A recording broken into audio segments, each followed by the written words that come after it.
তৃতীয় শ্রেণী আজকের বিষয় কি গণিত। প্রশ্ন ধরো, দেখো নিচের সংখ্যাগুলো অঙ্কে ও কথায় লিখো। আছে কত? ৩৯৭৯, ৭৮৬৯, ৯৯৩০৫, ২২৭১৯। তারপর আছে কত? ৬৩৭০২, ১৩৩৫৯, ২৭৫৩৭, ৯৪২৩০, ৩৭৫৬৬। এইগুলো আবার কথা লিখবা, উপরের গুলো অঙ্কে লিখবা, সংখ্যায় লিখবা। নিচের সংখ্যাগুলো ছোট থেকে বড় সাজাই।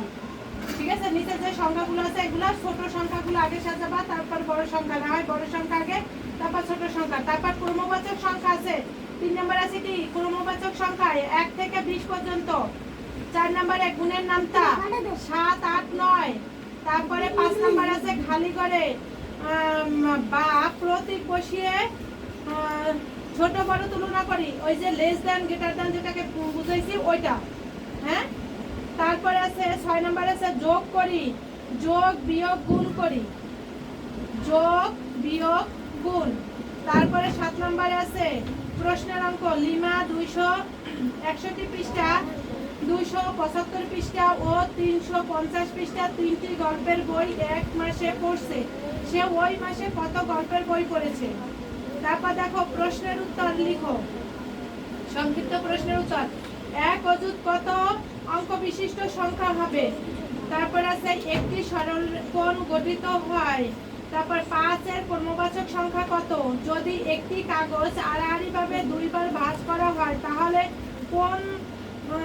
কোনটি পাওয়া যায়? তারপর এক অযুত অর্থ হলো কি? এক অযুত অর্থ কি? ১৫ ২০ ২৫ ৩০। এখানে নিয়মগুলোর কত করে বাড়ছে? তারপর আছে ১০ ২০ না ১০২০ বিয়োগ ১১১ সমান সমান কত? এক অযুত কত অঙ্ক বিশিষ্ট? ১০টি সংখ্যার মধ্যে যে সংখ্যাটি থেকে বিয়োগ করা হয় তাকে কি বলে? দুটি সংখ্যার মধ্যে যে সংখ্যাকে বিয়োগ করা হয় তাকে কি বলে? এগুলো কি সমস্যা তোমাদের? কাটেন, ঠিক আছে।